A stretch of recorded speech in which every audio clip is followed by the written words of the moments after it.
Hello students, स्वागत है आप लोगों का क्लास 11 30 डे मास्टर क्लास में, जिसमें हम 5 मिनट के अंदर डेली एक वीडियो लाएंगे, जिसमें हम 30 डेज़ के अंदर पूरा कोर्स को फिनिश करेंगे।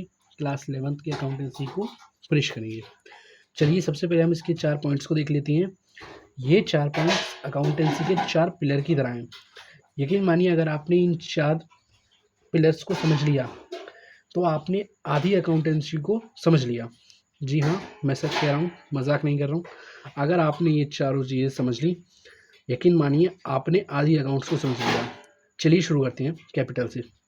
कैपिटल क्या होता है? ये होता है पूंजी, यानी कि बिजनेस के मालिक द्वारा कोई भी जो पैसा या संपत्ति लगाई जाती है उसे कैपिटल यानी कि पूंजी कहा जाता है।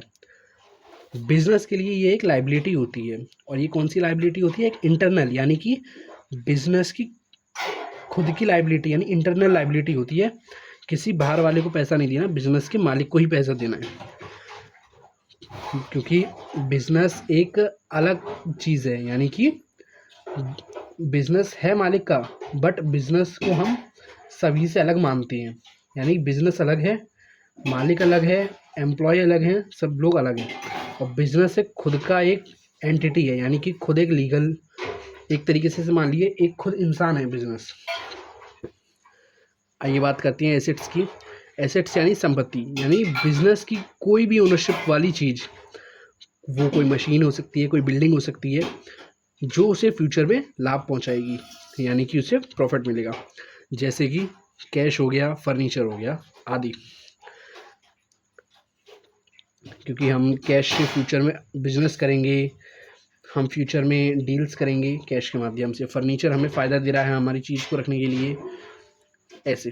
और लाइबिलिटी क्या होता है? लाइबिलिटी होता है दायित्व, यानी कि बाहरी पक्षों को जो हमें पैसा चुकाना होता है। मान लीजिए हमने किसी से उधार में सामान लिया, हमें उसका पैसा वापस करना है, या हमें उसको पैसा देना है उस चीज़ के लिए, तो ये हमारा क्या होता है? ये हमारी लाइबिलिटी होती है।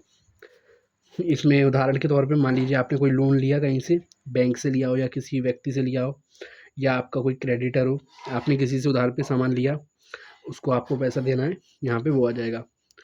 आइए अगला चीज़ समझते हैं, एक्सपेंस। एक्सपेंस यानी खर्च, यानी कि ये वो डेली खर्च होता है, यानी कि डेली बेसिस पे होने वाला एक खर्च होता है, जो कि शॉर्ट टर्म में होता है। यानी कि ये 1 साल के अंदर ही इसका सब कुछ हो जाता है। यानी हमें उसका एक साल के अंदर हमें खर्च का हम पैसा भी दे देते हैं, हमें उसका लाभ भी मिल जाता है। देखिए यहाँ पे क्या लिखा है? व्यवसाय को डेली चलाने के लिए किया गया भुगतान। उदाहरण के तौर पे रेंट या सैलरी। रेंट हम महीने दर महीने देते हैं, उसी तरीके से हमारा क्या होता है? खर्च होता है। इसकी एक बहुत ही इम्पोर्टेंट डेफिनेशन, यानी कि डेफिनेशन कहें इसे हम, या एक हम लोग इसे रूल कहें। एसेट्स किसके बराबर होता है? एसेट्स बराबर होता है कैपिटल प्लस लाइबिलिटी के। यानी कि कैपिटल और लाइबिलिटी को मिलाएंगे तो वो हमारे टोटल किसके बराबर होगा? एसेट्स के। Thank you. आशा है आप लोगों को वीडियो पसंद आया होगा। वीडियो को सब्सक्राइब करें।